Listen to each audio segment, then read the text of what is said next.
Use this black iron key to open the gate to the instance, and you survive one more day in this monster-infested apocalypse. But, while everyone else fights tooth and nail over keys, I toss mine straight into the furnace along with my bread. They all laugh, calling me a fool. But what they do not know is that this is exactly the key to my survival in this brutal new world. Just moments ago, searing pain tore through me. My eyes snap open, and beneath me lies a rough wooden floor. Blood still pours from my mouth, and my body is riddled with bullet holes and stab wounds. As a top-tier international mercenary, my mission was to rescue a corporate executive in northern Myanmar, but the operation that should have gone perfectly turned out to be a trap set for me. Even though I killed the traitors with everything I had, I was already mortally wounded. I forced myself to sit up, confused, scanning my surroundings. This is a tiny wooden cabin, less than 100 square feet, with one door and one window. Through the window I look outside and see a small patch of barren ground, maybe 300 square feet. At the edge of this land hovers a faintly glowing gateway, and beyond it lies pure nothingness. Absolute void, no shapes, no light. Before I can keep observing, the violent pain in my body makes me clench my brow, and the bloody foam in my mouth makes me choke. I feel myself dying. But the very next second, a colossal voice resounds in my mind and in the minds of billions across the world. Deployment of all 8 billion humans on Blue Star complete. Individual physical functions have been reset to initial form. Welcome to the Crucible of Worlds, Infinite Survival. Please pay attention to the following rules. They are the key to your survival. Right after, a blue panel pops up before me, with each rule appearing one by one. Rule 1. The safe house is the cornerstone of your survival. Cherish it, and keep upgrading it. A small hint. Safe houses come in different types. Rule 2. Leaving the 300-foot radius of your safe house at any time will result in instant death. If a safe house is completely destroyed, its owner dies simultaneously. Rule 3. The Crucible of Worlds is made of countless shattered world lattices. You may enter instance lattices through gateways to explore. Instances refresh weekly and are your only source of resources. Always keep an eye on the extraction timer. Rule 4. The Purgatory battlefield will descend periodically. All safe houses will be forcibly deployed to defend against monster waves. Survive and you earn a score and rewards. Rule 5. The Universal Survival System has been activated. Survivors of Blue Star struggle on. As the announcement ends, the world falls back into dead silence, as if the voice was just a hallucination. But I know it is all real, because my body really is rapidly healing, all the way back to full health. I clench my fist. I feel incredibly powerful. With a single thought, a pale blue holographic screen unfolds before my eyes. Across the top are several tabs: World Channel, Regional Channel, Trade Market, Player Profile, and Safe House. I tap the World Channel first, and the screen instantly floods with messages. Damn it, I'm at an Antarctic research station. Why am I in some crappy wooden hut? Ha ha ha, my safe house is a stone fortress. Starting durability 500. You wood-rotting trash, get ready to be ripped apart by monsters. What are you bragging about? I got an elemental spire with built-in fire affinity. Anything that comes near gets torched. Anyone open their chest yet? I got a black iron fire axe and a loaf of bread. At least I feel a little safer now. I scan through quickly, filtering out the useless emotional venting, searching only for key information, special safe houses, and chests, and black iron items.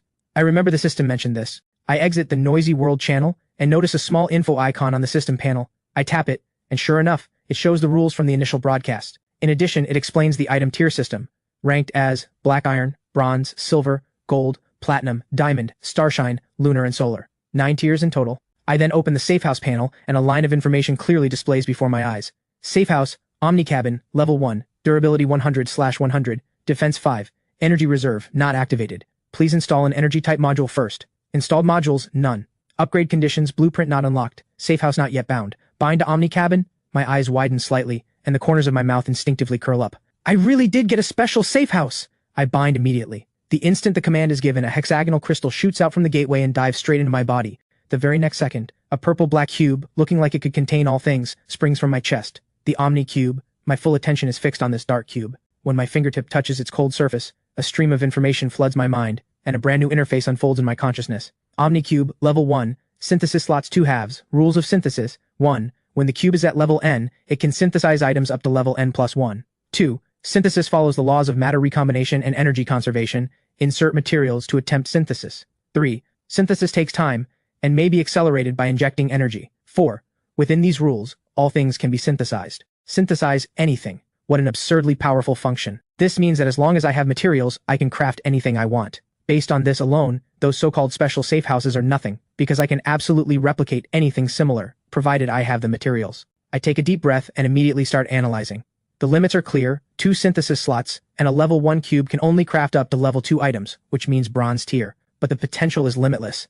As long as I upgrade the cube, I can craft higher tier gear, potions, and blueprints. I push down my excitement for now, because there are still other tabs to check. I open the player profile next. Name, Jensen. Tier rank, unranked. Stats, Strength 7, Constitution 8, Agility 6, Intelligence 8. A Blue Star human with already above average combat capability. Skills, none. Bloodline, none. Equipment, none. Title, none. Combat rating, peak mortal physique. Just then, that colossal voice rings in my mind alone once more. Survivor Jensen has completed worldview recognition, distributing initial survival pack. The instant the voice fades, a black chest drops onto the floor at my feet with a thud. I do not hesitate, stepping forward and opening it. Inside lie 3 loaves of black bread, 3 bottles of water, what looks like a water-damaged wooden flintlock pistol, a piece of crimson ore glowing with golden light, and a black iron key emitting a soft white glow. Black bread +3, purified water +3.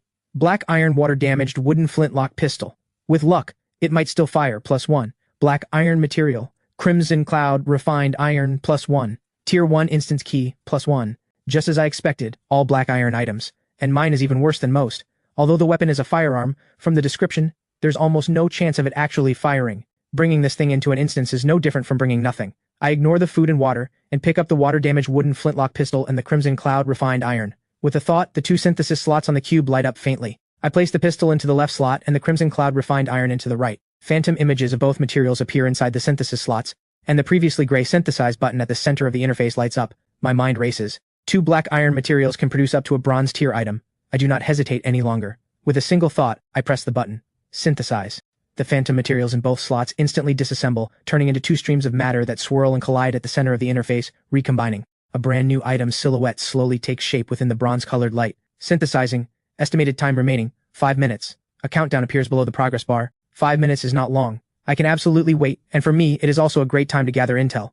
I open the regional channel. Compared to the world channel, where messages flood by too fast and most are meaningless, the regional channel clearly carries more valuable information. Region 10,086, 99,999 out of 100,000. 1 person already gone. Someone died this fast? The discussions among survivors in the channel never stop, and the information is more useful. Anyone got a key? Mine's black, I don't dare use it. Same. But the only weapon I got from my chest is a black iron knife. It looks like a dinner knife. Going in is suicide. Quit whining. Fortune favors the bold. I got a black iron longsword from my opening chest. If I don't risk it now, am I just gonna starve to death? Boys, I'll scout ahead. Wait for me to come back loaded with loot. A player with the ID Swordsman Sebastian speaks with bravado. After he sends that message, his avatar never lights up again. At first, no one realizes the problem. 10 minutes pass, then 20, and the player count in the upper right corner of the regional channel quietly ticks down. 99,998 out of 100,000.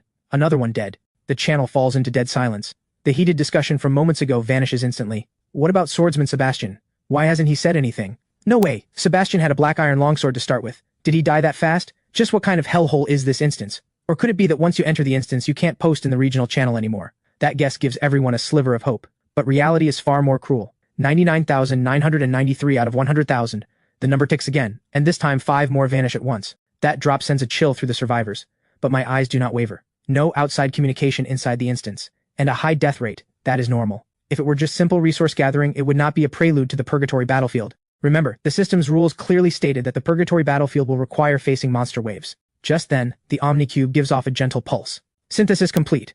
Congratulations, you have obtained a bronze tier equipment. Deadwood Tactical Desert Eagle. Bronze-colored light swirls, and a weapon I know all too well rests quietly in the synthesis results slot. A Desert Eagle, but not in the common bright silver finish. Instead, its surface looks like wood, yet feels solid and metallic in the grip. I reach out and pull it from the light screen, feeling its heavy weight settle into my palm. It is dark in color, etched with intricate patterns, rich in texture. Deadwood Tactical Desert Eagle. Bronze tier. Level 2. Effect 1. Auto reload. 1 round automatically replenished per minute. Magazine capacity. 7 rounds. I stroke the Desert Eagle, holding it up and turning it side to side, unable to contain my delight. Now this is a real weapon. By comparison, the water-damaged wooden flintlock pistol from the starter pack is just trash. I glance at the regional channel again, where panic is now spreading through the chat. I'm not going, I'd rather die. I'm staying in my safe house, not moving anywhere. Yeah, ration the water and food, you can survive. Going into an instance is suicide. My gaze sweeps over these comments with cold indifference. These people are already eliminated. They have been eliminated, by their own fear. However much food they have, it lasts only a few days, and outside is nothing but void. To live, you must enter the instance. I stop paying attention to their wailing and turn my eyes back to my remaining supplies. 3 loaves of black bread and 3 bottles of purified water. Without hesitation, I drop 1 loaf and 1 bottle into the Omnicube's synthesis slot. Synthesizing, estimated time remaining 1 minute. Synthesis complete. Congratulations, you have obtained consumable high-energy nutrient gel ×1. A test tube containing a pale blue liquid appears before me. High-energy nutrient gel. Type, consumable. Effect, when consumed, fully replenishes the user's daily water, energy, and basic nutritional needs, and rapidly restores a small amount of stamina. I then spend another 2 minutes converting the rest of the food and water into nutrient gels. 3 vials are enough to sustain me through 3 days of high-intensity combat. Weapon, check. Supplies, check. I stand up and walk to the faintly glowing gateway hovering at the edge of the open ground. I take out the black iron key from my starter pack. I have considered trying to synthesize keys, but none of these materials seem compatible with the key, so I do not hesitate and use it directly. The key turns into a streak of light and dissolves into the gateway. The faintly glowing gateway flares brilliantly. Its interior twists and shifts, finally settling into a swirling vortex showing a ruined city street. At the same time, the cold system voice announces, Instance unlocked. Instance type, World Fragment, Sweep and Withdraw mode. Tier 1 instance, Abandoned Commercial Street, player count 10 out of 10. Extraction mission, collect black iron items times 5, and bronze tier items times 1. Extraction time 23 hours 59 minutes 59 seconds. Extraction location will be auto-marked by the system upon mission completion. Warning, death within the instance is real death. Proceed with caution. My gaze sweeps over the information and lingers on the words Abandoned Commercial Street. Urban environments? I know them well. I take a step forward and look around. There's an indescribable stench in the air. I'm standing in the middle of the street and the shops on both sides are stripped down to empty frames. Display windows are shattered, cobwebs hang everywhere, and dried bloodstains streak the walls. Several old cars sit at crooked angles, bodies rusted over, tires deflated, surfaces dented and cratered. One of them has a massive hole punched right through the middle, as if smashed by something violent. My eyes sweep across the area, analyzing where I can take cover, where the high ground is, and where danger might come from. I have 24 hours, with a mission to collect 5 black iron items and 1 bronze tier item. Wandering aimlessly on the streets is stupid and inefficient. I need to find a place packed with resources. My gaze quickly lands on a building at the corner of the street, a shopping complex. The exterior walls are battered, the billboards have lost their paint, but since it's a mall, there's bound to be plenty of supplies inside. In an apocalypse like this, a place like this offers great rewards, but also great risk. After only a moment of thought, I make my decision. Rather than carefully picking through shop after shop that's clearly been scavenged clean, I'd rather take a gamble and head to the mall. I need supplies, I need to complete the mission, and I need to make every minute count. 24 hours seems like a lot, but it's actually very little, because I not only need to gather materials to complete the mission, I also need to extract afterwards. Anyone who's played extraction games knows, extraction is always the hardest part. I tighten my grip on the Desert Eagle in one hand, lower my body, and use the wrecked cars for cover, sprinting silently and swiftly toward the mall entrance. My steps are light, my movements quick and alert, instincts honed through countless life-or-death missions. The mall's glass revolving door is shattered, leaving behind a dark, gaping entrance. I stop in the shadow of the doorway, tilting my head to listen carefully. Inside, there's only the faint whisper of wind. I don't rush in. I wait for my eyes to adjust to the darkness before slipping in like a cat. A heavier wave of mildew and rot hits me. The mall's first-floor lobby is in chaos. Jewelry counters are smashed, cosmetic stands toppled over, products scattered everywhere. I don't stop. From experience, big supermarkets are usually on the lower level. That's where the canned goods, tools, and packaged foods I'm after will be. Soon, I find the escalator going down. It's long since stopped working, covered in a thick layer of dust, like a gray slide. I walk down it, keeping the Desert Eagle pointed into the darkness, ready for any sudden ambush. The metal gate at the entrance of the lower-level supermarket has been ripped open by some tremendous force, twisted into a tangled mess. Inside, it's even more wrecked. Shelves collapsed, rotten goods leaking black fluid, the floor littered with torn packaging. I ignore the spoiled food. My target is sealed industrial goods, and items that might be classified as black iron tier by the system. I head straight through the snack aisle toward the grains, oils, and outdoor gear section. Quickly, I spot a large pack of vacuum-sealed rice under a fallen shelf, with a few cases of lunch meat cans beside it. These won't complete the mission, but they will keep me alive. As I'm about to collect them, something dark blue catches the corner of my eye. It's an outdoor trekking pack, with thick fabric, clearly sturdy, far better than the makeshift bundle I'd been considering. I walk over and lift the pack, dust off the surface. It's heavy, with intact straps and support system. At the same time, a line of text appears before my eyes. Black iron heavy trekking pack. Effect, massive capacity, durable material, effectively distributes weight. I didn't expect to get my first black iron item this fast. I quickly stuffed the lunch meat and several bottles of water inside. With this pack, my scavenging efficiency will skyrocket. I keep moving deeper. On the tool aisle shelves, I find some new wrenches, but the system doesn't react. Looks like its tier criteria are strict. I'm about to leave when a metal toolbox pinned under the shelf catches my attention. The box is dented, but the lock is still latched. I crouch down, wedge a wrench into the gap of the latch, and pry it open hard. The lid pops up. There are no tools inside, only a folded blue blueprint, its edges glowing with a faint bronze halo. Congratulations, you have discovered a bronze blueprint. Simple combustion furnace module. Simple combustion furnace, bronze tier. Type, safe house facility module. Effect, once installed, your safe house will gain basic energy conversion ability, able to convert burning wood and other materials into power for the safe house, providing heat and cooking functions. A bronze tier item, the hardest part of the extraction mission, completed just like that, and it's a high-value safe house module blueprint to boot. Looks like my luck is good. The corner of my mouth lifts. This means as long as I make it back alive, my cabin will have an energy core, and I can cook with fire from now on. I quickly stow the blueprint away, feeling a lot more settled. Now I just need to find 4 more black iron items. I pick up the pace, finding a black iron emergency flashlight inside a fire cabinet, an unopened black iron kitchen knife set in the cookware section, and in a storage room, a black iron first aid kit. Pack, flashlight, knives, first aid kit, 4 black iron items collected. Just one more to go. With the heavy trekking pack on my back, I head back from the lower level to the mall's main hall. The supermarket has nothing more to offer. I'll need to check the upper floors.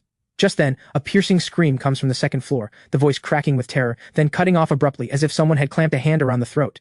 Then, heavy footsteps boom out, the ground trembling beneath them. It sounds like an elephant on the upper floor. Every step makes the whole mall creak.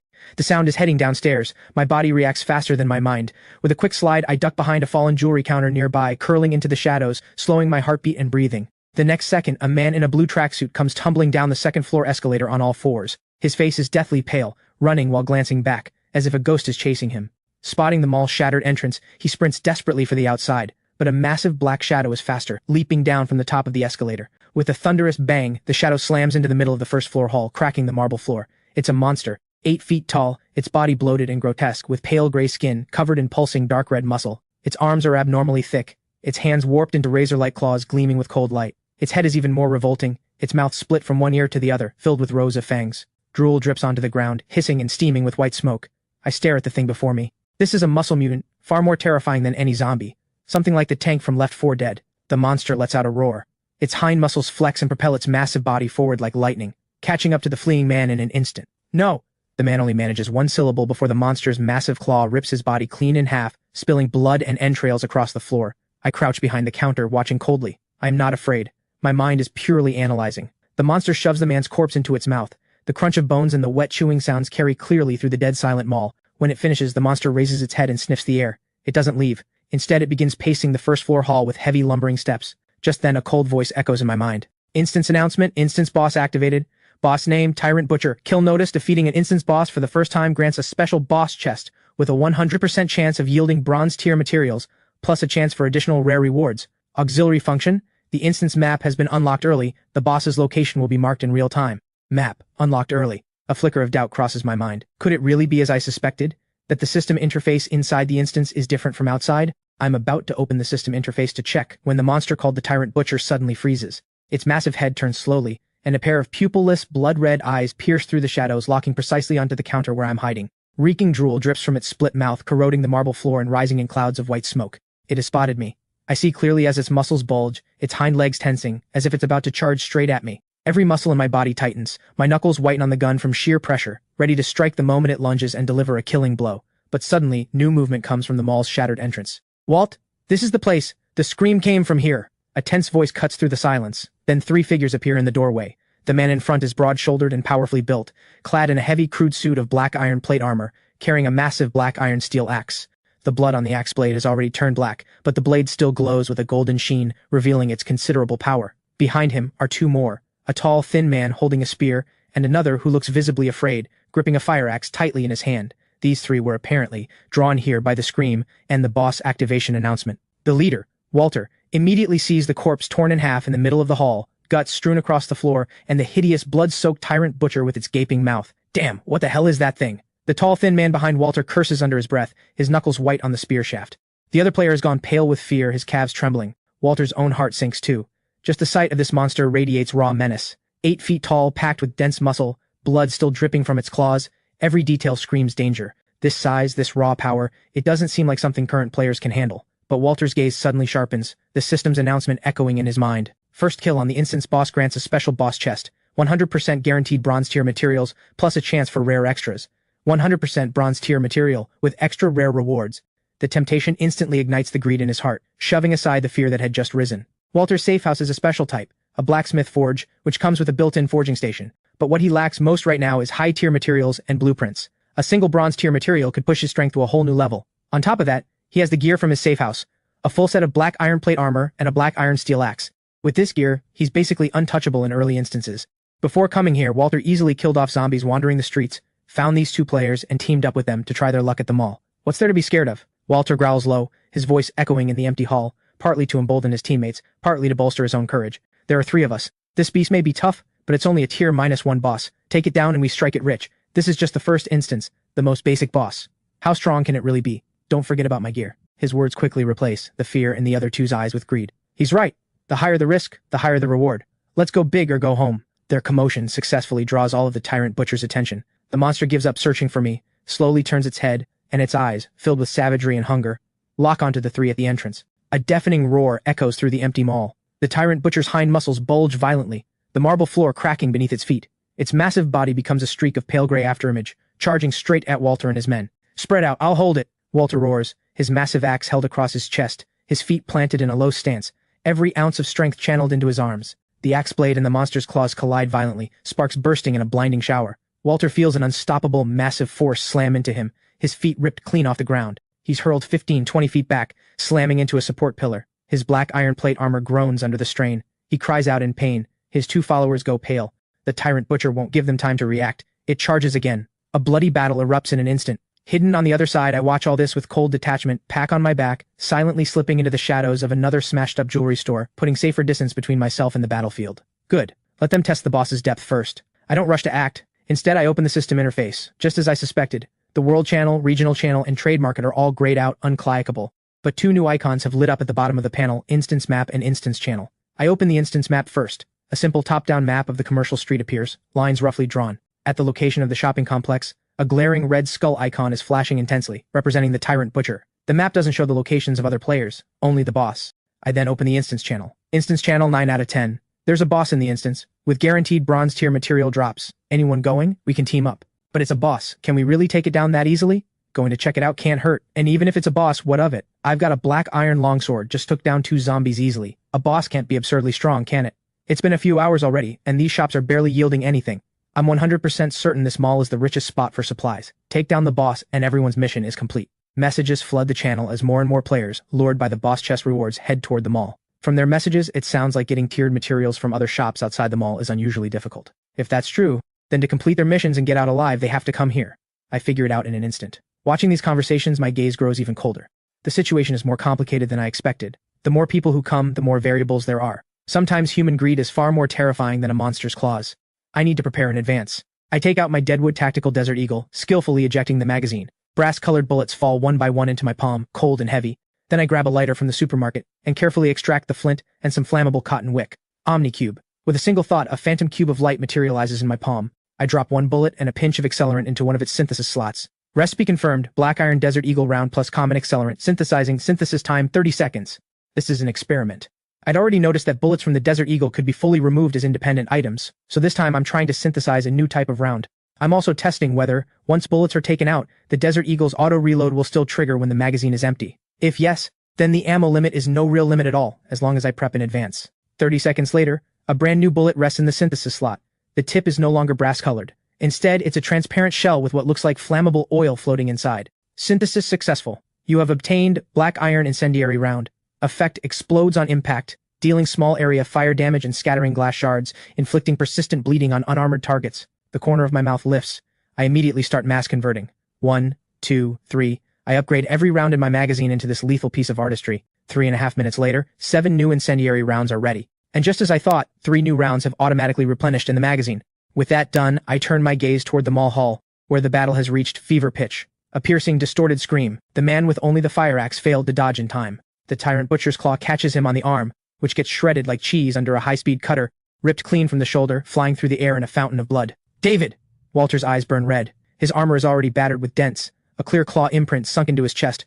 The plate split open in several places. The boss's power and defense both far exceed what he imagined. He swings the axe down with everything he has, carving a wound a few inches deep, but it does nothing. The boss seems to feel no pain at all, and when the boss claws at him, his black iron plate armor tears like paper. Their offense and defense are completely mismatched. Walt, we can't hold!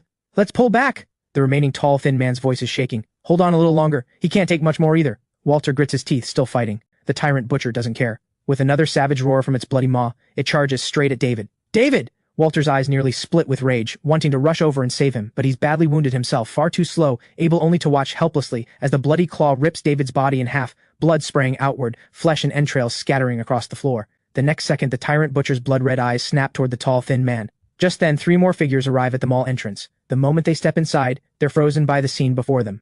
The thick stench of blood, mixed with entrails, hits them like a wall, and one of them immediately starts dry heaving. A burly man in black iron plate armor, his armor severely twisted, is being pinned to the ground by a massive gray-skinned monster. The creature's claws carve deep gouges into the metal armor with ease, screeching horribly. Not far away lie two more corpses, their entrails and flesh smeared across the marble floor. Ha! Help me! Walter, pinned by the monster, veins bulging in his neck, struggles to turn his head, sees the three at the entrance, eyes full of desperate desire to live, but the three at the entrance are shaking violently, frozen in place, their faces full of terror. So this is an instance boss. This is nothing like the fortune favors the bold they were chatting about in the channel. They thought no matter how strong the boss was, it was just a stat block monster, that with enough numbers you could grind it down. But what they're seeing now isn't a battle, it's a one-sided slaughter. Run, run! One of the smaller men is the first to snap out of the horror. His lips trembling, he turns to flee. Wait! The leader, the tall man, grabs his shoulder. His eyes still hold fear, but greed dominates. Look at that monster, it's also covered in wounds. At his urging, the other two force back their nausea and look more carefully. Sure enough, the tyrant butcher, fearsome as it is, also has deep, bone-visible wounds, gray blood still flowing from chest and back.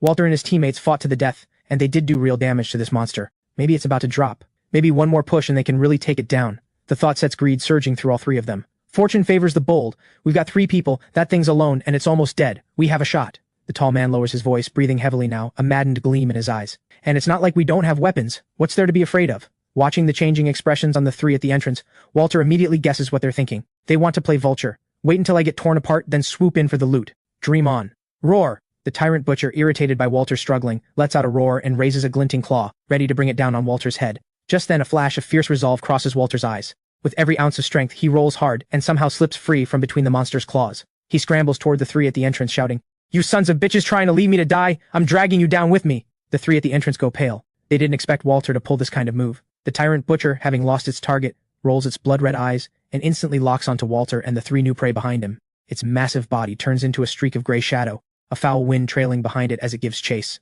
The tall man curses, no longer thinking about loot. Only one word remains in his head. Run. He bolts. The other two are scared witless and stumble after him deeper into the mall, and the direction they're fleeing in is exactly where I'm hiding, the jewelry store. I watch this farce coldly, calculating my moment to strike. I didn't expect these idiots would drag the trouble straight to me. Death wish, I think coldly. I'm crouched in the jewelry store's shadows, behind a glass counter. It's too late to retreat now. They're coming fast, dragging the boss right with them. The three players come barreling in, panicked. One of them slips, loses his balance, and slams hard into the very counter I'm hiding behind. The thunderous crash sounds especially jarring in this quiet corner. My position is instantly exposed to everyone's view. The three fleeing players freeze, faces draining of color. They didn't expect someone else to be hiding in this hellhole, but only for a moment. One of them gets a vicious glint in his eye. He leads the charge past behind me, grabbing a wooden plank off the ground and hurling it at me. The other two catch on and do the same. I dodge the planks easily, but the three have already run off, and right in front of me, the butcher is closing in. Sorry, brother. A malicious voice drifts from where the three fled. My expression doesn't change, but I have already passed a death sentence on all three. The pursuing tyrant butcher lets out a roar, its blood-red eyes landing on me as I stand up from the shadows. Walter, also catching up, freezes for a moment when he sees me. Then a twisted smile splits his face. He too plans to slip away while I draw the boss's attention. But the tyrant butcher does not even glance at the new prey. On its hate list, the first one to deal it major damage, Walter, must die first. The monster's muscles and bones explode with force, the marble floor cracking beneath its feet, and its massive body surges forward with overwhelming momentum, leaving Walter, who is about to make his escape, time only for one strangled scream. The next second, the monster's claw punches straight through his chest with no resistance, blood gushing out like a fountain. The tyrant butcher opens its massive mouth and bites Walter's neck clean off with a sharp crunch, then flings the body aside. It slowly turns around, its blood-red eyes locking onto me. In its mind, I am the next meal. As for the three who maliciously set me up, they have now reached a shop further away, watching this hellish scene unfold, barely able to breathe. Walter, who in their eyes was practically untouchable in his black iron plate armor, was killed as easily as a toy. Leon watches the scene, his voice trembling uncontrollably as he turns to the leader, Trevor. Trev, are we really still going to fight that monster? Is it really something we can handle? At his words, the chubby one beside him, Leo, also looks at Trevor. Trevor is shaking too, but his eyes harden with viciousness. What's there to be afraid of? We agreed before we came and we've got weapons. Let this guy take the heat for us first. When it's distracted, we strike. Leon and Leo exchange a glance. In the end, greed wins out over fear. They remember the weapons they found earlier in a shop, and nod firmly. On my side, the tyrant butcher moves. It does not charge like before. Instead, it advances toward me with heavy, deliberate steps. Each footfall sends a faint tremor through the floor. Having killed several people in a row, it is now drenched in blood, radiating an intense menace. I slowly raise my right hand, the oddly shaped Deadwood Tactical Desert Eagle in my grip, aiming straight at the closing monster. Watching this, the three players' eyes flash with shock. A pistol? Are you kidding me? He has a gun? But what happens next they will never forget for the rest of their lives. A sharp gunshot cracks through the hall, and a bullet tears through the air, striking the tyrant butcher's right eye dead center. The eyeball bursts instantly, foul-smelling dark green fluid mixed with shredded flesh splattering everywhere. The agony makes the tyrant butcher let out an ear-splitting roar. It thrashes its claws wildly, its huge body recoiling from the pain. Before it can steady itself, bang, another shot. The bullet drills spinning into its other, undamaged eye, both eyes blinded. The tyrant butcher goes completely berserk, thrashing like a maddened bull, claws swinging wildly, charging blindly toward where it remembers me being, the wind from its movement biting at the cheeks. But I have already shifted position. Every move I make is smooth and precise, perfectly avoiding the monster's attacks. At the same time, the desert eagle in my hand fires again and again, each bullet wreathed in orange flame, flying with deadly accuracy into the wounds Walter had carved into the tyrant butcher. The moment each bullet hits, a small fireball bursts inside, scorching the flesh around the wound, producing sizzling, meat-roasting sounds and a vile burnt stench. Worse still, countless tiny glass shards spray out from each blast, embedding deep into the bloody wounds, causing continuous agonizing pain. The tyrant butcher's movements grow slower and slower, its roars shifting from rage to weak whimpers. The three who had planned to play vulture are now completely stunned. Their mouths hang open but no sound comes out. They cannot comprehend what is happening before their eyes. The monster that brutally slaughtered several people, the monster that made them tremble with fear, the monster they hesitated and probed before daring to attack. In front of me, it is nothing but a plaything being toyed with. Finally, after the 7th gunshot, the last incendiary round arcs through the air and lands precisely inside the tyrant butcher's roaring open mouth. The next second, flames erupt inside its body, a muffled explosion sounding from deep within its belly, orange firelight even glowing through its scorched eye sockets. The tyrant butcher's massive body suddenly stiffens, all motion ceasing. It stands frozen for a few seconds, then crashes to the ground, kicking up a cloud of dust. The next second, its body dissolves into light and disappears. Immediately after, an announcement rings out for all remaining players in the instance. Congratulations to player Omni, who has successfully killed the Tier 1 instance boss, Tyrant Butcher. A special bronze chest has been awarded. A chest glowing with an ancient bronze light slowly materializes where the monster's body vanished. The entire mall hall falls into instant dead silence. I blow at the imaginary smoke from the muzzle of my gun, and walk expressionlessly toward the winner's chest. Watching this absurd scene, the three swallow hard in unison, exchanging glances, seeing the same shock in each other's eyes. Leon struggles to speak. Should we still go through with it? The chubby Leo is just as terrified. Remembering what they did to me earlier, he can't stop shaking. Maybe we should just run. He has a gun. We just screwed him over. He's going to kill us in a minute. Hearing this, Leon snaps back to reality and shouts in panic. Yeah, Trev, let's get out of here. Trevor grips the weapon in his hand, the shock in his eyes slowly fading as reason returns. The gun. If he isn't mistaken, the weapon in that man's hand looks like a desert eagle. The reason Trevor knows this so well is because back on Blue Star he loved going to overseas shooting ranges. And that gun, although a little strange looking, he is certain is a desert eagle. With this thought, he grows more composed.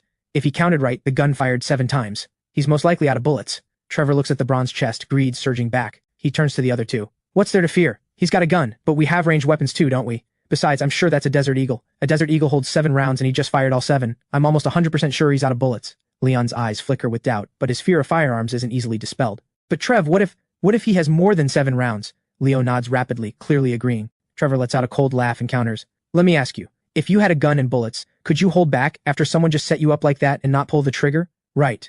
The two immediately catch on. No way you could, so he must be out, otherwise he'd have come for us already. Trevor grows more confident in his theory. That's exactly why he's bluffing over there, trying to grab the chest and run. In that case, what's there to fear? Right, you're making sense, the chest is right there. We're not the ones who should be scared, he is. Greed completely takes over. Trevor finally raises his weapon, a simple crossbow they found in an outdoor goods store on the commercial street. The bolt aims straight at me. Trevor lifts the black iron simple crossbow. That was their find from the outdoor goods store. The black bolt gleams coldly, the sight locked precisely on me as I walk toward the chest. Trevor takes a deep breath. A theory is just a theory. When it actually comes time to act, there's still a hint of nervousness. He forces himself calm and shouts, "Hold it!" His voice cracks from the strain, dragging unnaturally and breaking as it echoes through the hall. My steps pause. I don't turn around. I only shift slightly to the side, glancing at the 3 fools out of the corner of my eye. In my eyes, these 3 are already corpses. I had planned to secure the chest first and deal with them properly afterward. I didn't expect these idiots would try to make a move on me first. Leave the chest, then get lost. We can pretend nothing happened. Trevor grips the crossbow, forcing his voice steady, trying to control the situation. Beside him, Leon and Leo, seeing Jensen make no movement, feel their theory turning into reality. Their nerve grows, and they immediately join in. That's right, you hear him? Leave the stuff, be smart and run. Our bolts don't have eyes. I suddenly laugh. A quiet sound, filled with pure mockery. I find these 3 pitifully stupid. The laughter strikes a nerve in Trevor, his face instantly turning beet red. What the hell are you laughing at? He roars, spit flying. Your gun's out of bullets, isn't it? I counted them. Exactly 7 shots, no more, no less. I know my guns. A Desert Eagle's magazine holds 7. I suggest you put down that piece of junk too. Otherwise, the next second, this bolt I specially coated with corpse poison goes through your skull. I turn around without speaking, answering with action instead. With a faint mechanical click, I slowly raise my right hand. The Deadwood Tactical Desert Eagle, which the 3 believe is empty, once again pointed at them. The simple gesture makes the air in the entire hall feel suddenly oppressive. Of course I know the bullet count. Killing the boss used up all 7 of my custom incendiary rounds, But the Deadwood Tactical Desert Eagle is a bronze tier weapon with a special trait, auto reload. The moment the magazine empties, 1 round automatically replenishes per minute. I'd already tested this earlier. Even if a bullet isn't fired but simply removed, the effect still triggers. Because of this, the time spent crafting the incendiary rounds let the Desert Eagle replenish 3 rounds. Adding the time spent killing the boss, this Desert Eagle now has 6 bullets ready, more than enough to deal with these 3 trash bags in front of me. Trevor stares at the raised muzzle, freezes for a moment, then a more crazed smile spreads across his face. You dare bluff me with an empty gun? You think I scare that easily? Boys, he's gambling that we won't act, pure bluster. Take him down together, the chest is ours, he bellows, his finger pressing hard on the crossbow trigger. But beside him, Leon and Leo feel something is very wrong, an ominous premonition rising in their hearts. The next second, their premonition is confirmed. A short muffled gunshot, Trevor's body jerks violently, his crossbow bolt still unfired. A precise bloody hole appears in the center of his forehead. The scorching bullet shreds his skull, red and white matter mixed with bone fragments spraying out the back of his head, splashing onto the 2 beside him. The arrogance and grin on his face freeze instantly, the light in his eyes rapidly fading. His body falls straight backward, the crossbow clattering onto the smooth marble floor with a soft sound. The world goes instantly silent. Leon and Leo are completely paralyzed with terror, their faces and clothes spattered with Trevor's blood and white matter, still warm from his death. Their minds go blank, frozen in place, forgetting to breathe, eyes nearly bulging out of their sockets, watching Trevor's corpse fall right at their feet, warm blood splashing onto them, the metallic stench of blood invading their nostrils and shattering their composure. A delayed scream finally tears out of Leon's throat. His legs give way and he collapses onto the floor, a foul-smelling liquid quickly spreading from his crotch. Don't kill me, please don't kill me! The chubby Leo reacts a little faster, dropping to his knees with a heavy thud, frantically kowtowing in my direction, pounding his forehead until it streams with blood. Both men wail, tears and snot running freely, a pathetic spectacle. My face shows no emotion, my eyes are ice cold.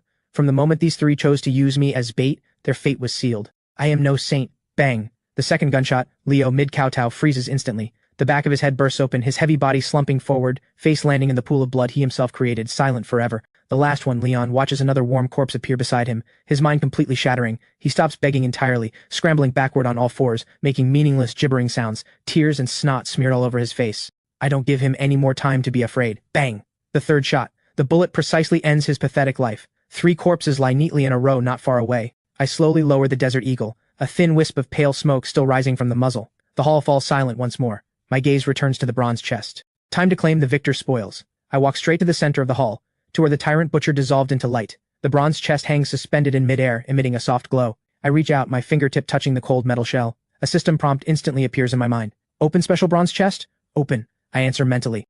The next second, the chest gives a soft click and bursts with brilliant light. The light quickly collects, and 3 items slowly drift out of the chest, hovering quietly before me. A series of system prompts ring out in my mind. Congratulations, you have opened a special bronze chest. You have obtained bronze storage pack. You have obtained energy crystal ×5. You have obtained bronze mutated butcher's sinew. My gaze first falls on the seemingly ordinary black backpack. I reach out and grab it. The pack's properties appear before me. Name, storage pack, tier, bronze, capacity 3 cubic meters. Effect, built-in spatial stabilization structure, reduces stored item weight by 90%. 3 cubic meters. My eyes flash with delight, joy spilling out. That's equivalent to the volume of a large wardrobe.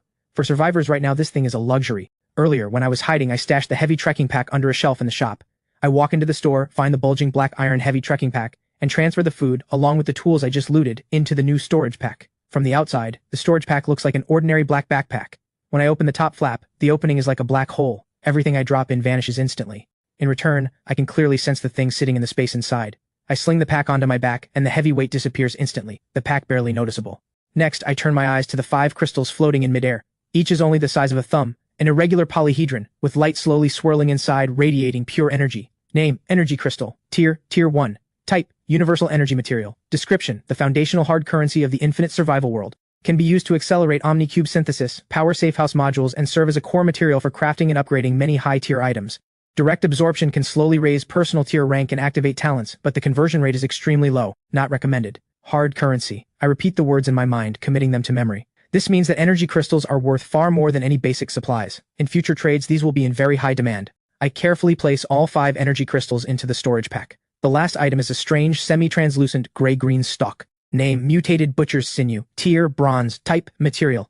Description, a core biological fiber stripped from the otherworldly mutated creature tyrant butcher. Possesses exceptional toughness and elasticity. Excellent material for crafting flexible armor, high-tension bowstrings, or specialty weapon components. Good stuff. I make a mental note. I can't use it now, but with the Omni-Cube, this will definitely come in handy later. I pack the sinew away too.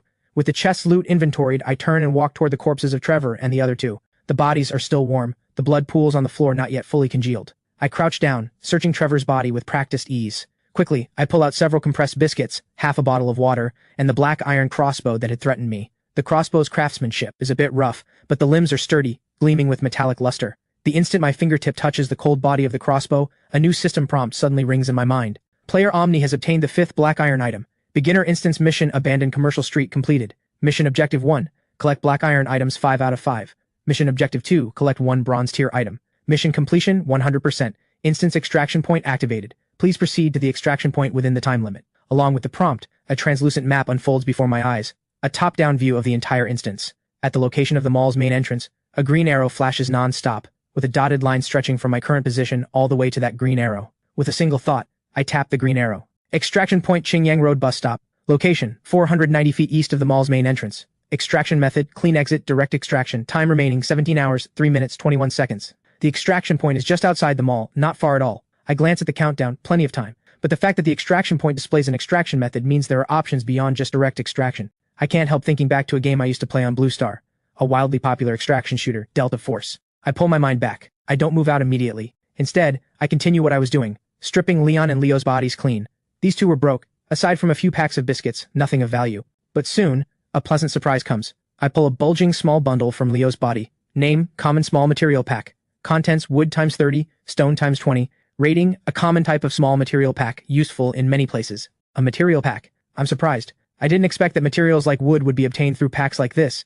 I'd thought you'd have to chop trees or mine ore. Turns out it works this way. But I quickly realize, if it weren't this way, gathering them piece by piece would be way too slow and impossible to carry, especially since this instance is an urban map. As long as the material pack stays unopened, it remains a small bundle, about the size of 2 palms. I still drop it into the pack. With everything done, I slowly stand. The mall hall is empty. No one but me, eerily silent. The boss is dead by my hand, and the players who came for the chest are all corpses. To me, this mall is now an undefended treasure vault. An ordinary person might choose to extract immediately, locking in what they've already gained.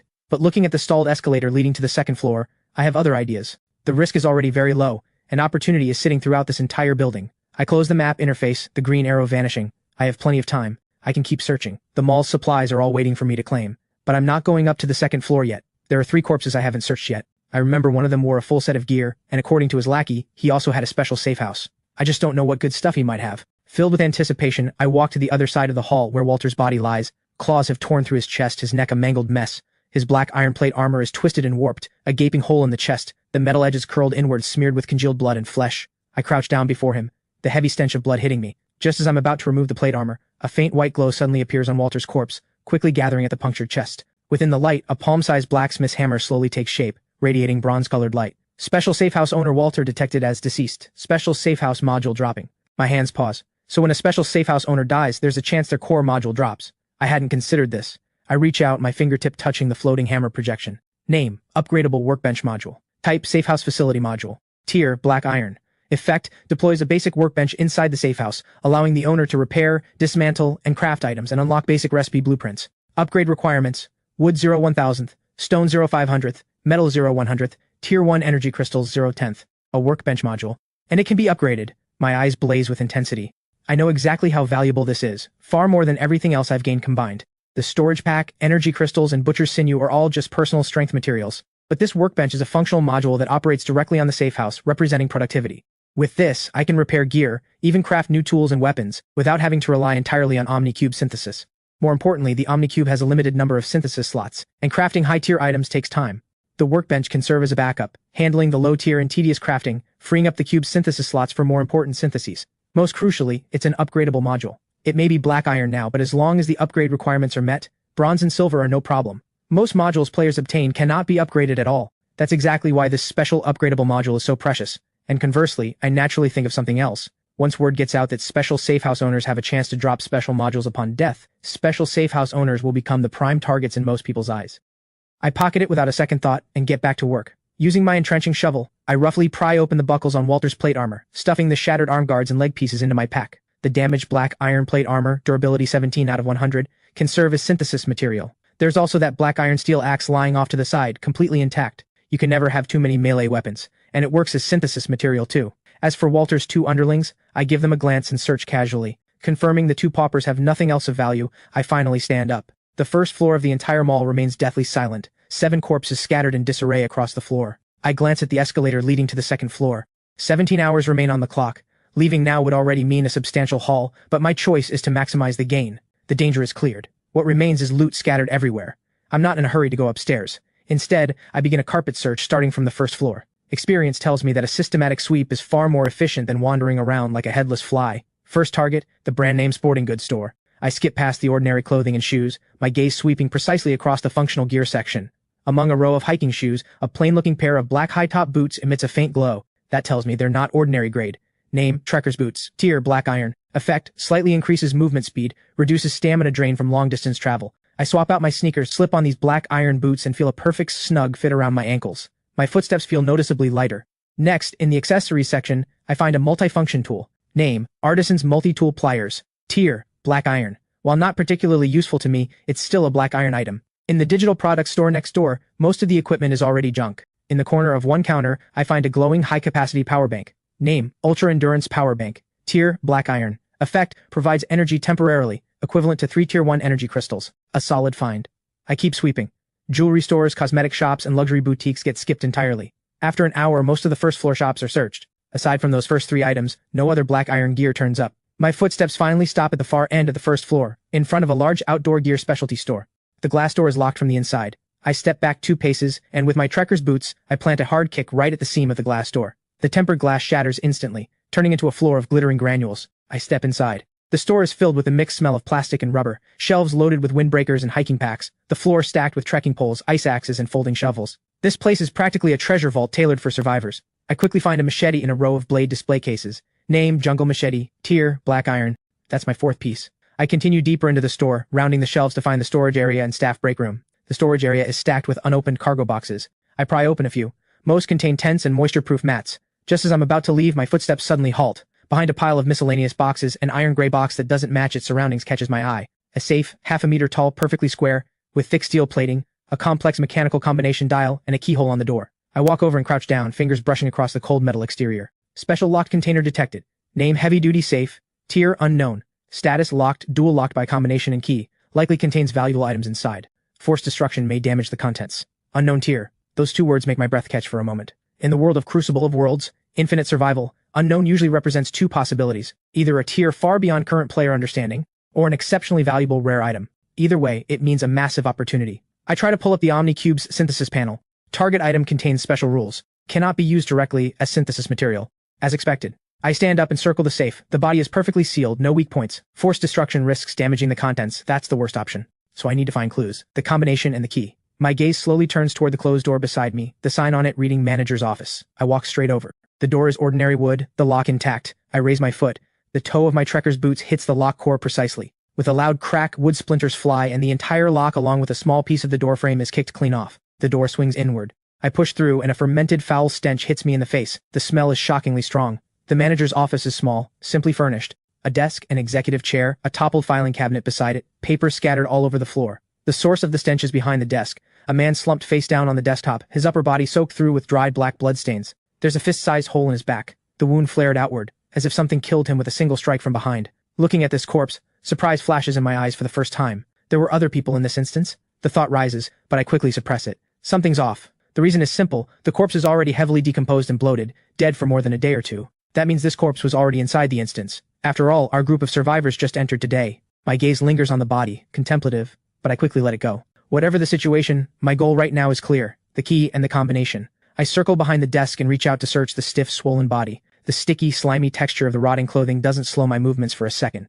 Soon, I pull a lanyard from around the corpse's swollen neck, with a brass-colored safe key tied to the end. Key acquired. My gaze sweeps across the entire room, searching for the next clue. The toppled filing cabinet, scattered papers, the decorative painting in the corner. My eyes finally lock onto the dark computer monitor on the desk. On the black frame of the monitor, a damp, slightly curled yellow sticky note is stuck. Written on it in black marker is a hastily scrawled string, 147258. Just as I'm about to leave, a faint white glow appears, catching my attention. I let out a soft hum and turn to look. The dark phone beside the corpse now has its screen lit up. I pick it up and tap it open. The phone actually still works. Right now, the interface is locked on a chat window. The sender's name is Simon. The message is short, but the information is massive. Dad, Sencheng is currently experiencing an outbreak of a new virus. It's too late to stop it. I'm safe at the research institute. You need to find a place to hide right now. Don't go outside. But Simon's father, this manager, never replied to the message. Looks like it came too late. Sencheng, a virus. Combined with the butcher's horrifying form, it's not hard to guess. This city is Sencheng, and that virus sounds a lot like a zombie virus. So this instance isn't as simple as it seems. I rein in my thoughts and put down the phone. I've tested it. This phone can't be taken out. I take one more look, then turn and walk back to the storage area, returning to the iron gray heavy-duty safe. I crouch down, insert the brass key into the keyhole and turn it. With a click, the mechanical structure around the keyhole activates. I extend my finger and start turning the heavy mechanical combination dial. In the quiet storage room, all that remains is the faint clicking of gears turning. 1, 4, 7, 2, 5, 8.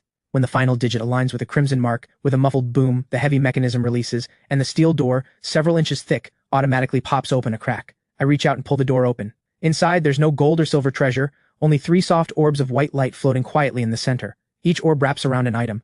My hand reaches toward the first orb. Module, basic arrow tower. Type, safe house attack module. Tier, black iron. Effect, can deploy 1 basic arrow tower outside the safe house. The tower automatically attacks hostile targets within 50 meters. 1 arrow is auto-generated every 10 seconds, or you can resupply manually. Note, please replenish materials at all times since arrows don't materialize from thin air. An attack module. My eyes sharpen. This means the safe house finally has active attack capability. I no longer have to handle everything personally. At least against low-tier monster swarms, the safe house itself can form a deadly line of fire. The 50-meter range covers the area around the safe house easily. The strategic value of this thing far exceeds my Deadwood Tactical Desert Eagle. I haven't forgotten there's a place called the Purgatory Battlefield waiting ahead. I store it in my storage pack and turn to the second orb of light. The light fades, revealing an exquisite white ceramic toilet model in front of me. Module, lavatory. Type, safe house facility module. Tier, black iron. Effect, can deploy 1 toilet inside the safe house with complete purification and waste disposal functions to keep the safe house interior clean. My expression stays blank, but I understand exactly how valuable this is. It looks ordinary, but in an apocalypse, solving sanitation issues eliminates a massive source of infection and disease. A shelter capable of long-term survival needs living facilities just as much as defensive ones. This is the foundation of survival. I store this item too. Finally, all my attention falls on the brightest orb in the center of the safe. I have a feeling. This item is the biggest prize of all. I reach out, fingertips touching the orb of light. The light bursts open, transforming into a stream of information flooding my mind. Congratulations, Player Omni. You have obtained a special item, Tier 2 Safe House Upgrade Blueprint. A faintly glowing parchment scroll rests quietly in my palm. On the scroll, drawn in silver lines, is the blueprint of a building several times larger than my current small wooden cabin, with a far more intricate and sturdy structure. Name, Tier 2 Safe House Upgrade Blueprint. Type, Special Blueprint. Tier, Bronze. Effect, once used, upgrades your Tier 1 Safe House Omni Cabin to a Tier 2 Safe House. Upgrade requirements, wood 0 out of 600, stone 0 out of 300, metal 0 out of 200, Tier 1 energy crystal 0 out of 10. Upgrade effects, safe house base area expanded, defense significantly increased, module capacity increased, additional exclusive functions unlocked. Tier 2 safe house. My gaze suddenly sharpens. The arrow tower module just gave me claws for self-defense, but this blueprint puts me a full tier ahead of every other player. The tier of your safe house is the foundation of survival in this world. A Tier 1 safe house is just a starting point, a place to survive the rookie phase. Only by constantly upgrading can you face the more dangerous challenges ahead. And now I already hold the ticket to the next tier. The amount of upgrade materials needed is large, especially the 200 units of metal, but I have the Omnicube. With enough low-tier materials, synthesizing high-tier materials is just a matter of time for me. I put it away. My gaze turns toward the second floor of the mall. The second and third floors are still unsearched. Meanwhile, on the other side, the last person remaining in the instance besides me, the final survivor, Roger, is standing outside a peculiar shop, a pharmacy whose name doesn't even appear on the instance map. The search of the second floor goes much faster than the first. Most shops have already been ransacked with nothing worth taking. In the storage room of a sports brand, I find a second medium material pack, containing 200 units of wood, 150 units of stone, and 30 units of metal. On top of that, I find 2 more black iron items, a black iron windproof jacket that resists cold and wind, and another black iron item that slightly boosts swing speed. I store everything in my pack and glance at the escalator going up to the third floor. There's nothing else worth finding on the second floor, so I head for the escalator, ready to check out the third floor. Meanwhile, at a street corner several hundred meters from the mall, on the edge of the instance, Roger carefully presses against a wall and peeks his head out, watching the unremarkable pharmacy on the corner. His breathing is rapid, his heart pounding. Just moments ago, the survivor count in the instance dropped from 10 to 2, one died, then another. The instance originally had 10 people, and now there are only 2 left. 10 survivors, and now it's just him and that other guy called Omni.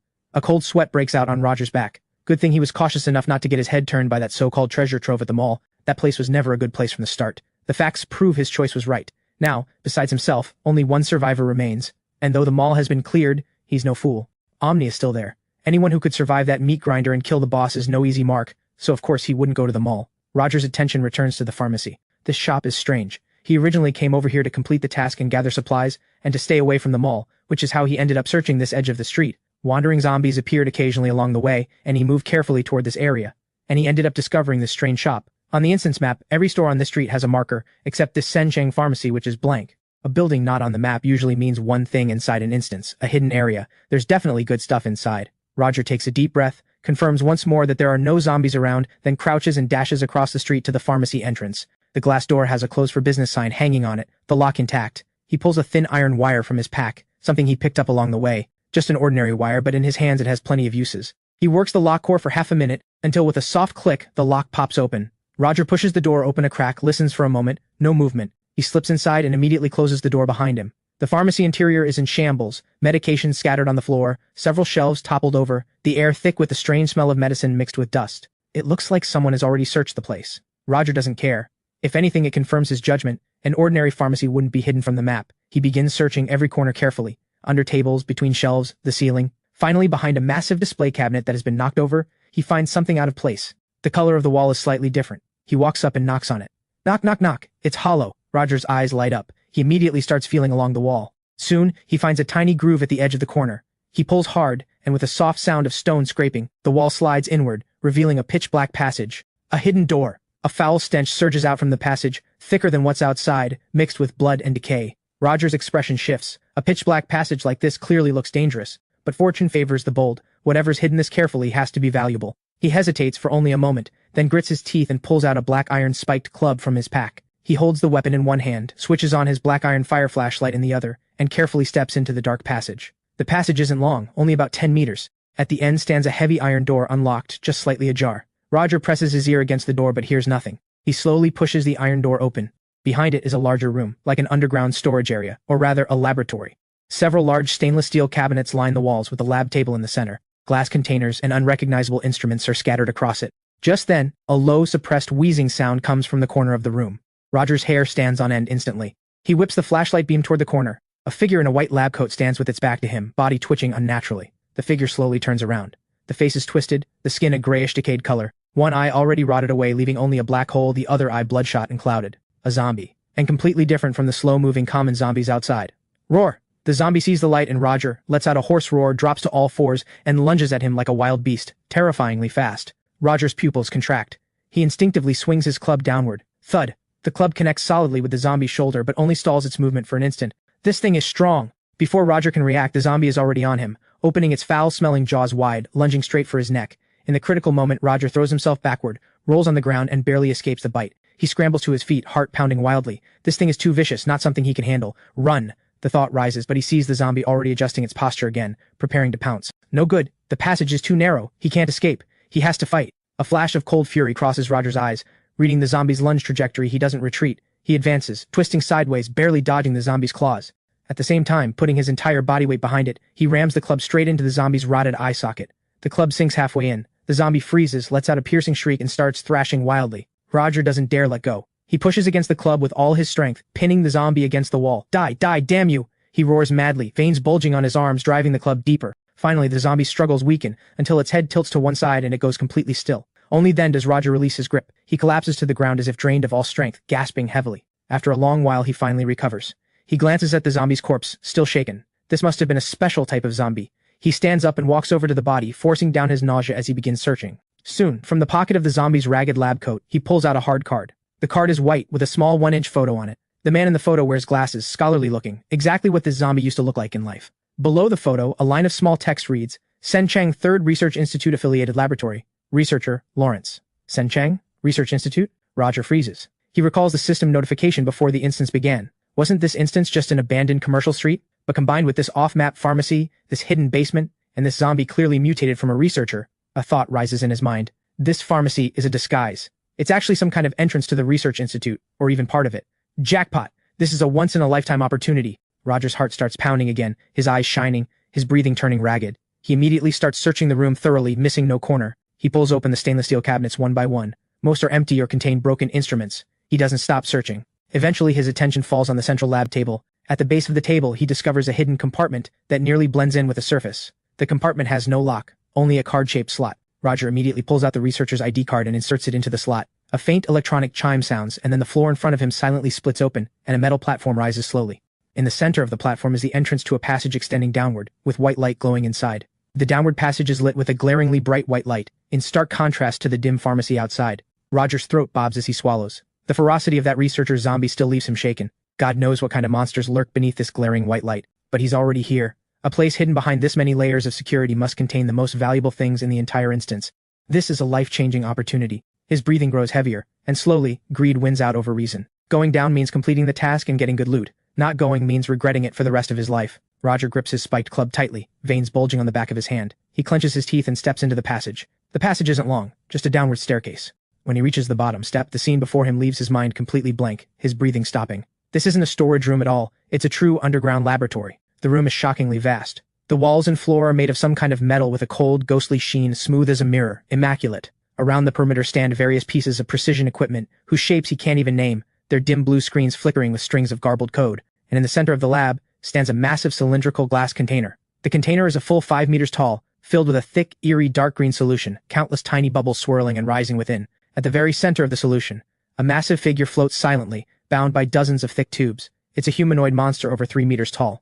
Its body is a sickly grayish white, muscles knotted, lines monstrous. Its arms have long since mutated into 2 enormous bone blades, each over 1.5 meters long, their edges gleaming with cold, ominous light.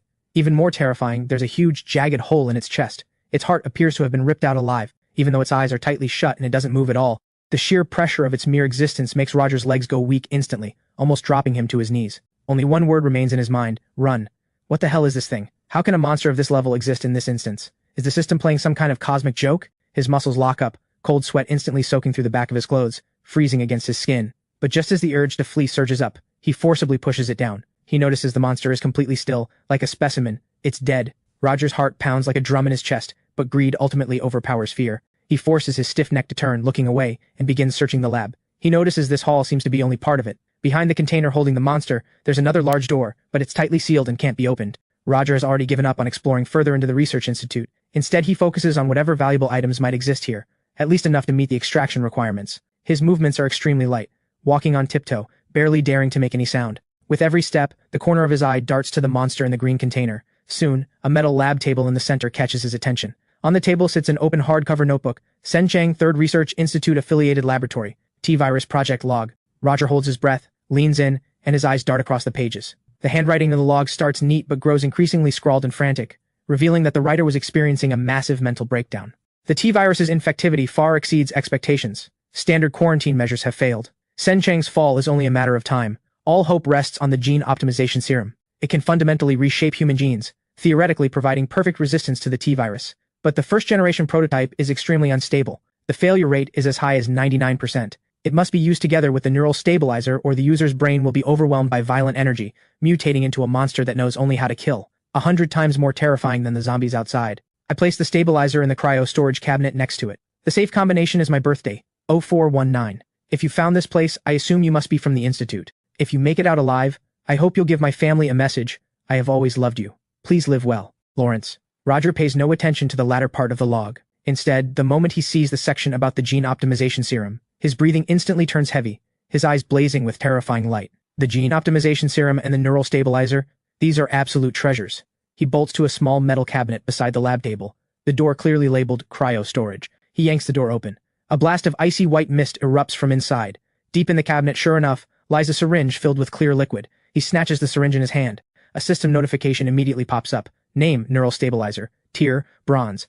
Effect, when using specific gene serums, protects and stabilizes the user's central nervous system, drastically reducing mutation risk. Bronze tier. Roger is ecstatic, and a system notification follows immediately, informing him that his extraction mission is complete and the extraction point is now open. Done. Roger immediately spins and rushes to another inconspicuous heavy-duty safe in the corner. His trembling hands turn the cold metal combination dial. 0419. With a crisp click, the safe pops open. As the heavy door swings slowly open, a flash of ghostly blue light flickers.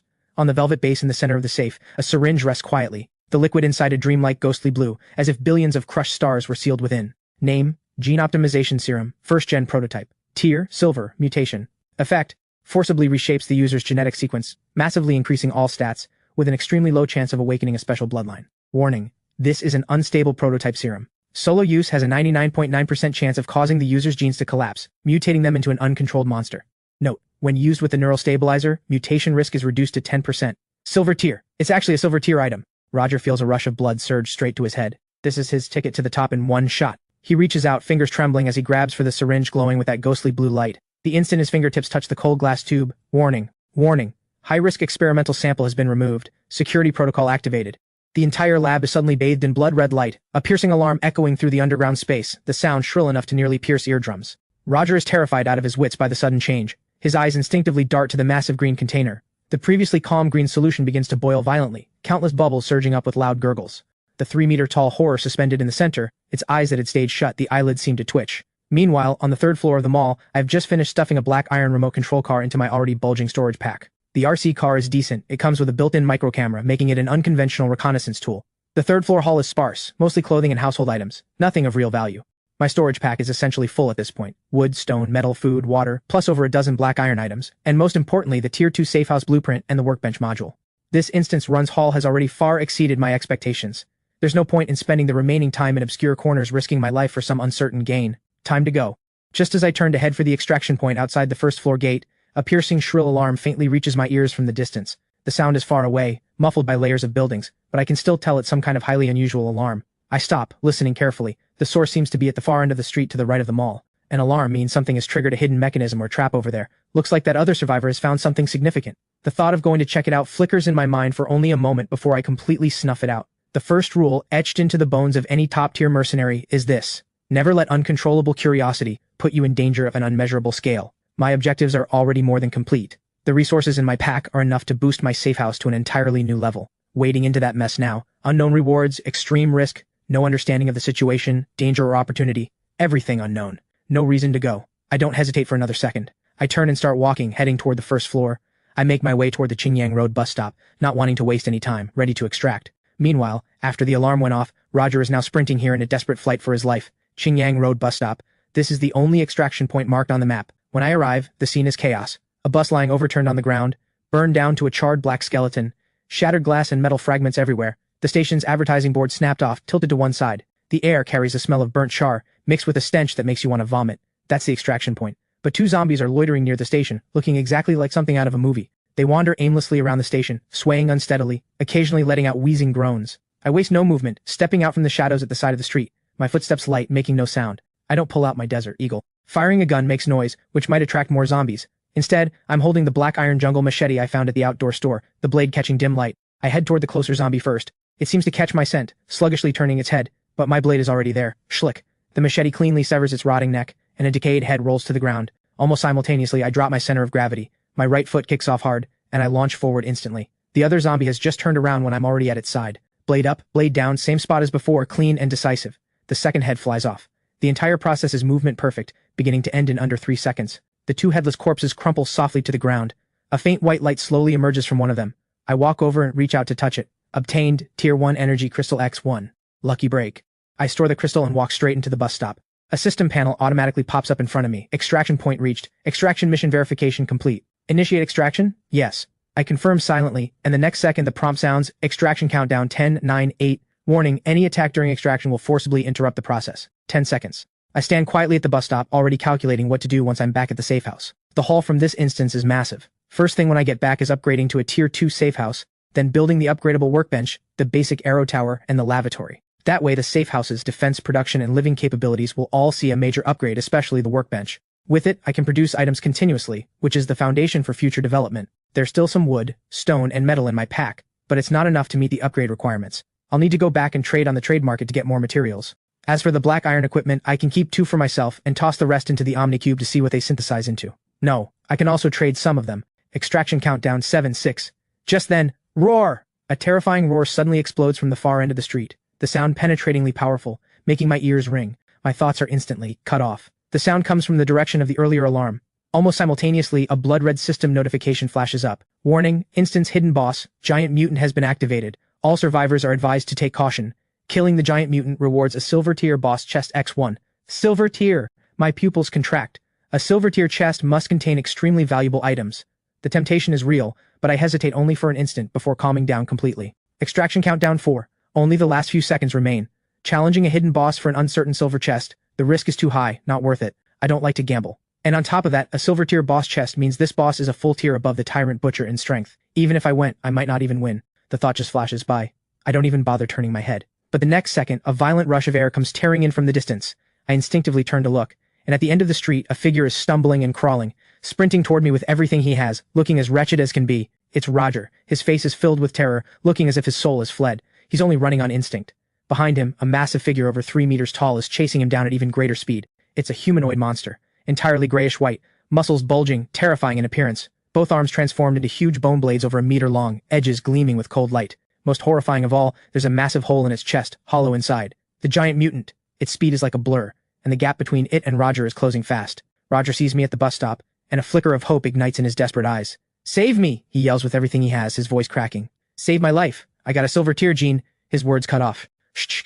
A grayish-white blur flashes across his body. The giant mutant's bone blade pierces straight through his back and out through Roger's chest. The expression on his face freezes completely. He lowers his head, staring in disbelief at the section of pale bone blade jutting out of his chest, coated in blood and shreds of viscera. The giant mutant lets out an impatient growl, then violently swings its huge bone blade arm. Roger's body is flung straight off, arcing through the air, and slamming directly toward my position. Extraction countdown, 3, 2. My body tenses instantly. I shift my footing slightly. The next second, Roger's corpse crashes down less than half a meter in front of me, hot blood splashing across my pants leg. The body skids along the ground briefly before coming to rest at my feet. At that moment, a streak of ghostly blue light emerges from Roger's body. My heart leaps. My eyes lock onto that blue glow. Extraction countdown, 1. After flinging Roger away, the giant mutant's blood-red eyes instantly lock onto the only living person left in the instance. It roars and explodes forward on all fours, its massive body charging straight at me. The bone blade that just pierced through Roger's chest is raised high, slashing down toward my head, but in that very instant I move, lightning fast. In the second before the countdown hit 0, I drop low, my right hand reaching swiftly and precisely into that ghostly blue light. My fingers meet something ice cold. I grab what's inside. 2 syringes, one filled with clear liquid, the other glowing ghostly blue. No time to grab anything else. The instant my hand closes around them, the giant mutant's blood-soaked bone blade is already slashing down at my face. Extraction successful! A flash of white light. My body dissolves into countless points of light 0.1 seconds before the blade lands. The massive bone blade slams down on empty ground, carving a half-meter deep crack. The white light swallows everything. The piercing roar and the smell of blood vanish in an instant. The world falls into dead silence. I'm back in my wooden cabin of less than 10 square meters. Wooden floorboards beneath my feet. The smell of rot and blood from the instance is gone, replaced by the clean, fresh scent of wood. I'm safe, but I don't let my guard down. I immediately open my right hand. In my palm rest 2 cold syringes, one with clear liquid, the other holding the liquid that glows ghostly blue, looking eerie in the dim cabin. Name, Gene Optimization Serum, first-gen prototype. Tier, Silver, mutation. Type, Special Serum. Effect, forcibly reshapes the user's genetic sequence, granting massive increases to all stats. However, as a first-generation prototype, the serum is extremely unstable. Solo use carries a 99.9% chance of causing genetic collapse, mutating the user into an unspeakable horror. Note, a mad attempt born of desperation. It is both hope and a one-way ticket to hell. Name, Neural Stabilizer. Tier, Bronze. Type, Support Serum. Effect, effectively calms and stabilizes the user's overactive nervous system. When used with a Gene Optimization Serum first-gen prototype, reduces mutation failure rate to 10%. Note, sanity is more precious than power. A Silver Tier Serum. My gaze stays calm. Even with a stabilizer, a 10% failure rate for me still means betting my life on long odds. I'd be gambling my life on a possibility. But if it works, the reward is enormous. I'd gain a massive leap in power, possibly enough to advance to the next tier. After thinking it through, I return to calm and carefully place both serums in the deepest part of my storage pack, separated from everything else. Now isn't the time to use them. What I need is absolute certainty, not handing my life over to luck. Just as I finish organizing my thoughts, the system panel pops up again, lines of pale blue text rapidly refreshing, and system prompts sound continuously. Tier 1 instance, abandoned commercial street has ended. Conducting instance settlement. Detected, player Omni successfully extracted the following items from the instance. Gene Optimization Serum, first-gen prototype, Silver Tier X1. Neural Stabilizer, Bronze Tier X1. Tier 2 Safe House Upgrade Blueprint, Bronze Tier X1. Simple Combustion Furnace Module, Bronze Tier X1. Upgradable Workbench Module, Black Iron Tier X1.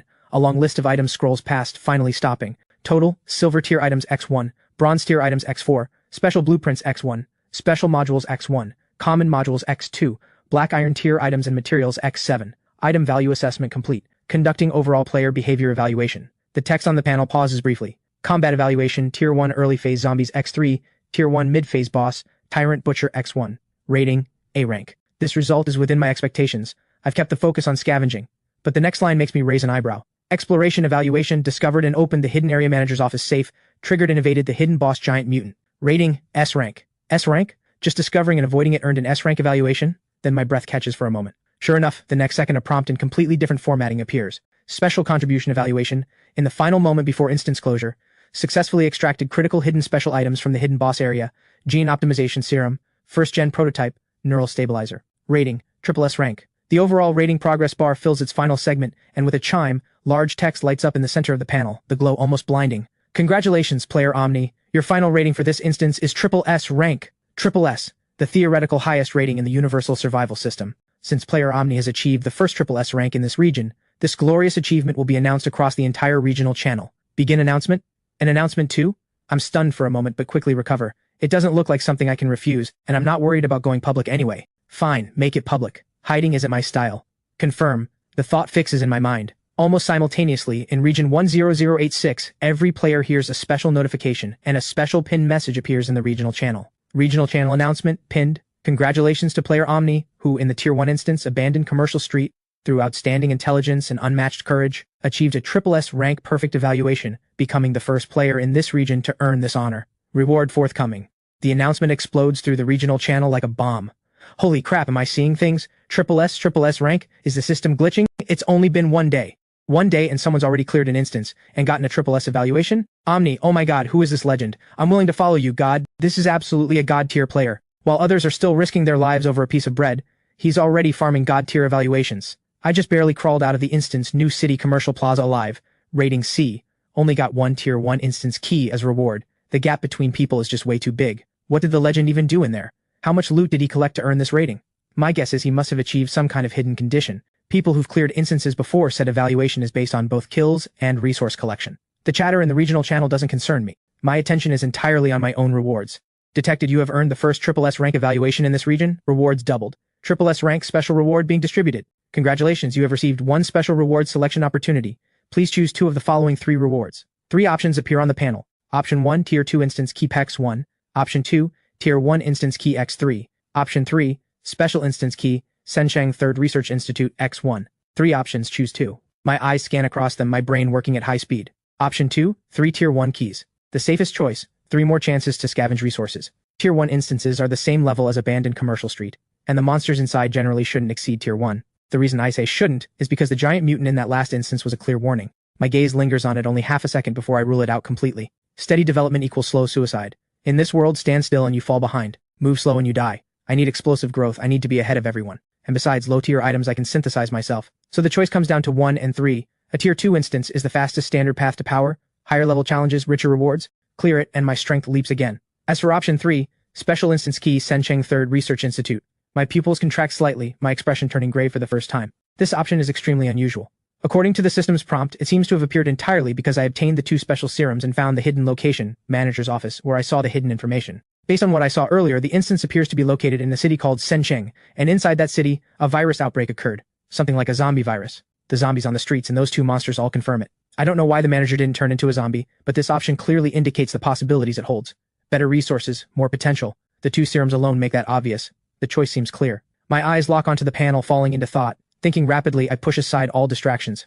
3 Tier 1 keys are stable but ordinary. For players still struggling with basic survival, this might be a life-changing reward. But for me, it's the worst value choice. It would only drag me into slow decline. What I need is overwhelming growth, leaving everyone else far behind. 3 Tier 1 keys clearly can't do that. My gaze leaves the second option without any reluctance. So that leaves 1 random Tier 2 instance key and 1 special instance key called Sensheng 3rd Research Institute. One is a standard advancement path, the other a special opportunity carrying massive risk. A Tier -2 instance has higher level monsters and more dangerous environments, but the rewards in materials and equipment quality are also higher. As for the name Sensheng 3rd Research Institute, it's seductive on its own. It connects with the gene optimization serum, the neural stabilizer, the giant mutant. All these clues all point to the epicenter of the virus outbreak. There must be special rewards there that ordinary instances can't offer. An ordinary person might hesitate, weighing risk against reward. But I think differently. The principle I follow, turn every advantage I can grasp into my own power. That's the only way to get strong once and stay strong forever. I'm already in this so-called survival world, and given the system's tendency to force players into instances, plus the even more terrifying purgatory battlefield in the future, the tone is already clear. Not fighting equals death, so there's no need to even choose. My fingers slide across the virtual panel, simultaneously tapping options 1 and 3. I choose 1 and 3. Selection confirmed. Congratulations, player Omni, you have received Tier 2 instance key X1, Special instance key Sensheng 3rd Research Institute X1. Light flashes and 2 keys with completely different textures appear in front of me out of thin air. One is bronze-colored engraved with intricate patterns, the digit 2 in the center radiating pressure. The other is silvery white, twisted in shape, resembling a distorted 3, its surface flowing with ghostly light. I close both keys in my palm, feeling the cold metal. Without another glance, I place them along with the 2 serums into the deepest part of my storage pack. The gene optimization serum is my crucial future trump card, but right now a 10% failure rate is still a significant risk. I need to lower that rate before I'll use it. As for how, I already have some ideas. With all that done, my tense nerves finally relax slightly. I begin taking stock of everything I've gained. My mind dives into the pack, and the inventory surfaces in my head. Tier 2 Safehouse Upgrade Blueprint, the upgradable workbench module, the basic arrow tower module, the lavatory module, the simple combustion furnace module blueprint, the mutated butcher sinew, plus over a dozen black iron items scavenged from the mall. Average quality, but plenty of them. There's also a large stock of food and water, enough to last me half a month easily. Finally, the basic materials. 230 wood, 170 stone, 30 metal. Any other player seeing this list would be green with envy. But my expression stays calm. I take out the Tier 2 Safehouse Upgrade Blueprint and tap Use directly. Blueprint used. Tier 2 Safehouse Upgrade requirement successfully unlocked. Please review at your discretion. The notification arrives, and I open the Safehouse panel. Safehouse Omni Cabin, Tier 1 Black Iron Tier, Durability 100 out of 100, Defense 5.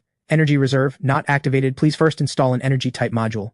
0 out of 0, installed modules. Upgrade requirements, wood 230 out of 600, stone 170 out of 300, metal 30 out of 200, Tier 1 energy crystal 6 out of 10. The material gap is huge. The 2 material packs I found in the instance only covered a small fraction of the requirements. And the Safehouse upgrade isn't the only thing that needs materials. I keep scrolling. Build, upgradable workbench module, requires 50% metal.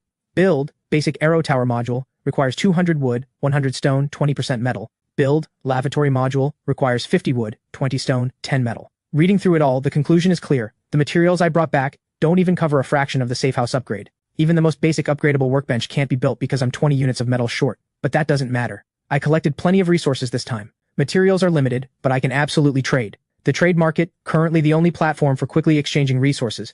It's been only one day since everyone crossed over, and the vast majority of players are still risking their lives for a piece of bread or a bottle of clean water. These basic survival supplies are the hard currency of the trade market, and building materials like wood, stone, and metal are equally in desperate demand. As for equipment, Black Iron Tier is probably the highest grade most players can access at this stage, and I have the Omni Cube, with synthesis capabilities far surpassing anyone of this era. A clear plan takes shape in my mind. Those I see as useless, fit only as synthesis material, black iron items in the eyes of other players, those are life-saving treasures. The information gap and the awareness gap, that's where the money is. I can take these junk black iron items, synthesize and upgrade them through the Omni Cube into gear with better stats, then trade those for massive quantities of basic building materials. I might even be able to monopolize a specific category of equipment. The thought makes a faint smile curve my lips. I've already seen the path to massive resources. I take stock of the dozen-plus black iron items in my pack again. Trekker's boots, steel axe, plate armor, jungle machete.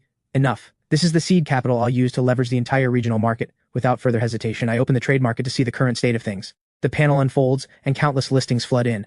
The first thing I notice is a pinned trade post, urgent, urgent, urgent, trading 1 unit of metal for 3 loaves of bread, or 1 bottle of water. The panel unfolds, a massive flood of information appearing instantly. The first thing I see is the pinned trade post. Urgent, urgent, urgent, trading 1 unit of metal for 3 loaves of bread, or 1 bottle of water. The poster's ID is Lone Prairie Wolf. The avatar showing a muscular man with a clenched fist. The post was made 10 minutes ago, and there are already over a dozen replies below it. Brother, I've got bread. How do we trade? You went into an instance and couldn't find food? You're lying. The guy above doesn't know anything. He probably went into some mining instance, which means he's got to trade for food. Stop guessing. If you want to trade, come on. First 10 only. Looking at this trade post, I think for a moment. Seems pretty close to what I already guessed. There are many types of instances, not just urban ones. This guy got a mining instance, so he gathered a lot of materials, but unfortunately that also means he couldn't collect other supplies. That's different from my situation. I could collect plenty of equipment and items, but in turn the basic materials I got were limited. Counts as complimentary. Besides this post, most of the others are even more absurd. Please, can someone spare me some food? If this keeps up, I'm really going to starve to death. Most of the rest are people who don't even dare to enter instances and just sit around waiting for their starting supplies to run out and waiting to die. Either way, it shows the true state of players at this stage. Survival is the first priority. I study for a while longer and find that the trade market is clearly divided into 2 sections. On the left is the buy order section, where players can post items they need and what they're willing to pay, waiting for others to respond, just like the post I just read. On the right is the listing section, where players can list their own items directly with set prices, waiting for buyers to purchase. The system handles the transaction automatically, saving the hassle of communication, but takes a 1% transaction fee. I open the listing section first. Inside there's a wide variety of goods, but quality varies. Item, half bottle of mineral water. Price, wood X5 or stone X3. Stock, 1. Item, moldy bread X1. Price, wood X3. Stock 1. Item, black iron crude stone axe. Price, otherworld energy crystal X5. My eyes scan across these items. Most are basic survival supplies and low-tier tools. Food and water prices have been driven sky high. Clearly, many people are still unwilling to enter instances and can only hide in their safe houses, burning through their stockpiles. Makes sense though, even though I've already cleared an instance, the reality is it's only been one day since everyone crossed over to this world. As for that stone axe priced at 5 tier 1 energy crystals, that's truly absurd. Energy crystals are critical materials for upgrading to a tier 2 safe house, and someone is already willing to spend them on a beat-up axe. But regardless, this all proves how chaotic the market is and how unequal the information flow is, which is exactly my opportunity. I close the listing section and open the buy order section instead. The posts here cover everything. Buying clean water, any price negotiable, I'm dying of thirst. I have more wood than I can use. Trading for stone or metal, ratio negotiable. I scroll past these desperate posts, looking for useful information. Soon, a bolded pinned post catches my attention. Paying premium for 1 black iron tier or higher armor. Requirements, solid defense, good effects. I have large quantities of basic materials, price negotiable. Interested parties DM me. The poster's ID is Mythic Aries. The ID itself carries unabashed boldness and confidence, and this person's buying requirements are very specific, demanding good effects, which means he's probably already seen black iron equipment and has a clear understanding of the stat system. The key part is, this person claims to have large quantities of basic materials. Seeing this, my mind starts working. Isn't this exactly the perfect trade partner I've been looking for? Someone with no shortage of basic materials, but desperate to boost combat power? A whale player. But I don't contact him right away. Instead, I turn and pull out the damage plate armor I got after killing Walter. Equipment, damage plate armor, tier, black iron, durability, 15 out of 50. Effect, damage reduction. When durability stays above 30, negates 10% of incoming attacks. The effect is decent, but unfortunately it's heavily damaged and looks ragged, not exactly marketable. But that's no problem for me. With a thought, the Omni Cube panel unfolds in front of me. The cube is still tier 1 with 2 synthesis slots. I place the damaged plate armor into the first slot. After some thought, I decide not to waste any of my collected black iron items. Instead, I open a material pack and take out 5 units of metal. Metal X10. Without hesitation, I drop 10 units of metal ingots into the second synthesis slot. Synthesis recipe confirmed. Damaged plate armor, black iron tier X1 plus metal X10. Expected output, repaired plate armor, black iron tier. Begin synthesis? Begin synthesis. I confirm silently. The cube starts rotating, a soft glow enveloping both items. Synthesis in progress. Estimated time 5 minutes. Consume tier 1 energy crystal X1 to accelerate? 5 minutes. I can wait. So I select no and wait quietly. While I wait, I keep studying the trade market. My material gap is enormous right now. Beyond the safe house upgrade, building the upgradable workbench, basic arrow tower, and lavatory modules also requires substantial materials. I have to use this trade to acquire enough materials to complete the safe house's first major upgrade. 5 minutes pass quickly. Synthesis successful. The light fades and resting in the synthesis slot is a brand new piece of plate armor, gleaming with cold metallic light, its lines smooth and powerful. I reach out and take it. Sturdy plate armor, black iron tier. Type, equipment armor, durability, 100 out of 100. Effect, sturdy, slightly increases resistance to blunt damage. The repaired armor's effect has changed, from negate to sturdy. Hard to say which effect is better, but durability has increased to 100. Overall, I turned a piece of junk into something brand new with just 10 units of metal. This is the power of the Omni Cube. With a few materials, I can synthesize higher tier items and sell them at multiplied value. I open the buy order section, find Mythic Aries' post, and click DM. No small talk. I send a screenshot of the sturdy plate armor's stats directly. The instant the screenshot goes through, the other side responds, shockingly fast. Mythic Aries, brother, I'll take this armor. Name your price. My fingers tap lightly on the virtual keyboard. Wood 600, stone 300, metal 300. This price is almost exactly what I need for the tier 2 safe house upgrade. I'm testing his limits. After sending the message, the other side falls silent for a full half-minute. Just as I'm thinking he's been scared off by the price and preparing to lower my offer, a new message pops up. Mythic Aries, deal, but I need to try it first.